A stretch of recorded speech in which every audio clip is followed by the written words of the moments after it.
Assalamualaikum warahmatullahi wabarakatuh. Students, saya dosen untuk pengelolaan pesisir terpadu kalian. Pada TM8 ini akan membahas mengenai rencana zonasi di wilayah pesisir. Topik ini sebenarnya tentang penataan ruang pesisir, di mana ruang yang ingin kita bicarakan dalam bahasan ini selanjutnya mengandung arti sebagai wilayah 3 dimensi di permukaan bumi yang dibatasi oleh administrasi tertentu. Jadi kalau yang kita bicarakan suatu wilayah pesisir, maka ruang ini adalah daerah peralihan antara ekosistem darat dan laut yang masih dipengaruhi oleh perubahan di darat dan di laut.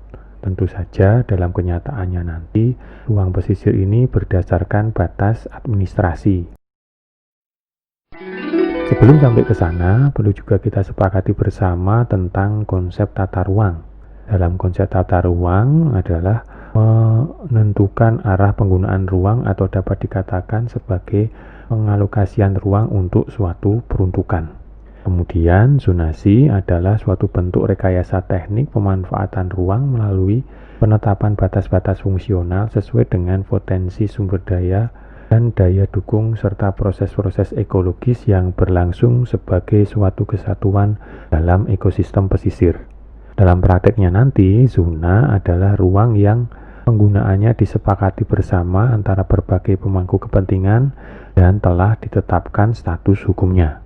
Sehingga rencana zonasi merupakan rencana yang menentukan arah penggunaan sumber daya untuk tiap-tiap satuan perencanaan disertai dengan penetapan struktur dan pola ruang pada kawasan perencanaan yang memuat kegiatan yang boleh dilakukan dan tidak boleh dilakukan serta kegiatan yang hanya dapat dilakukan setelah memperoleh izin.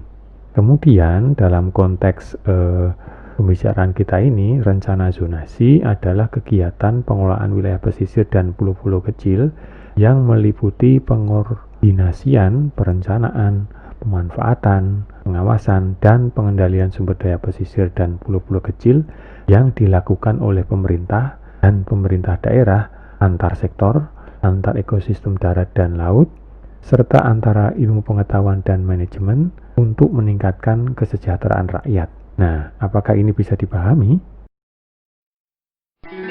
Student, kegiatan perencanaan zonasi ini dalam kenyataannya dituangkan dalam dokumen yang disebut sebagai RZW P3K, yaitu Rencana Zonasi Wilayah Pesisir dan Pulau-Pulau Kecil yang kemudian dibuat ketetapan hukumnya dalam bentuk peraturan daerah atau perda.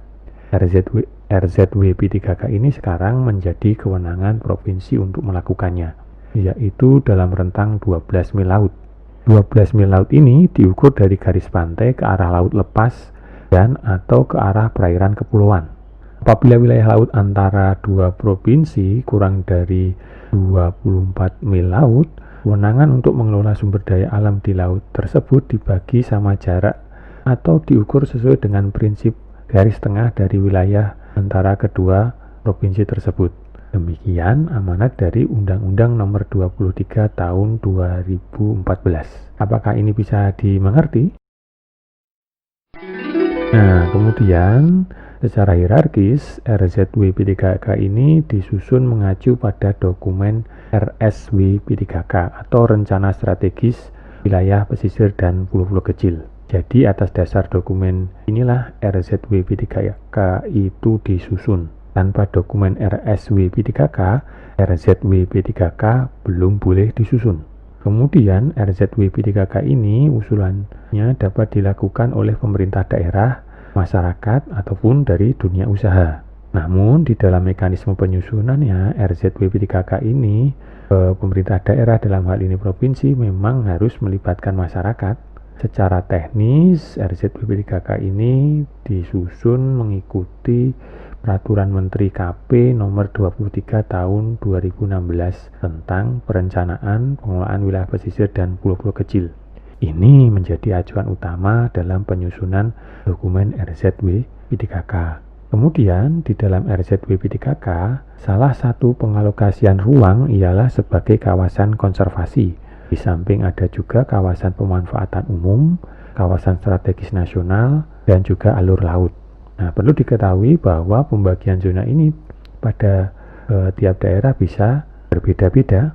Kemudian apabila suatu wilayah dalam RZW P3K-nya terdapat kawasan konservasi, maka batas kawasan konservasi ini diambil dari batas luar kawasan konservasi perairan yang telah ada atau telah ditetapkan atau sedang dalam proses pengusulan atau pencadangan. Nah, kawasan itu bila didetailkan akan terdapat pembagian zonasi, yaitu zona inti, zona perikanan berkelanjutan, zona pemanfaatan, dan zona lainnya, seperti yang diilustrasikan pada video yang terlampir pada materi TM8 ini.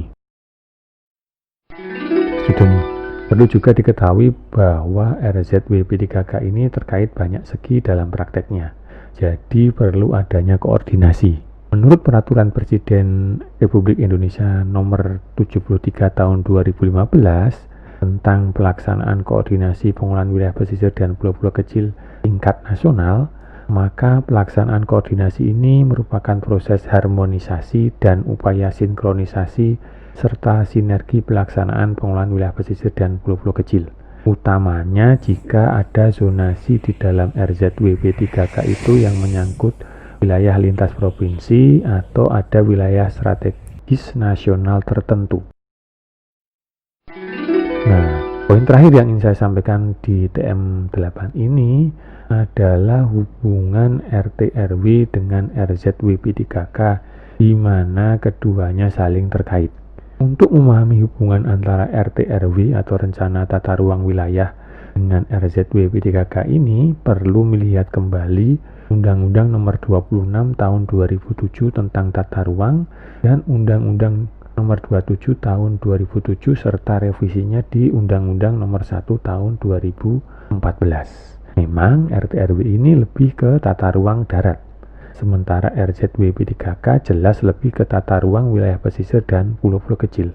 Tetapi perlu diketahui keduanya masing-masing ditetapkan dalam bentuk perda untuk tingkat provinsinya. Kemudian amanat undang-undangnya RZW P3K ini harus diselaraskan dan diseimbangkan dengan RT/RW. Jadi dengan demikian dapat dikatakan bahwa RZW P3K ini merupakan bagian dari tata ruang wilayah provinsi. Nah, kira-kira demikian poin penting pada TM8 ini. Kita jumpa lagi di TM9 pekan mendatang. Kalau ada pertanyaan silakan meninggalkan pesan di Google Classroom. Wassalamualaikum warahmatullahi wabarakatuh.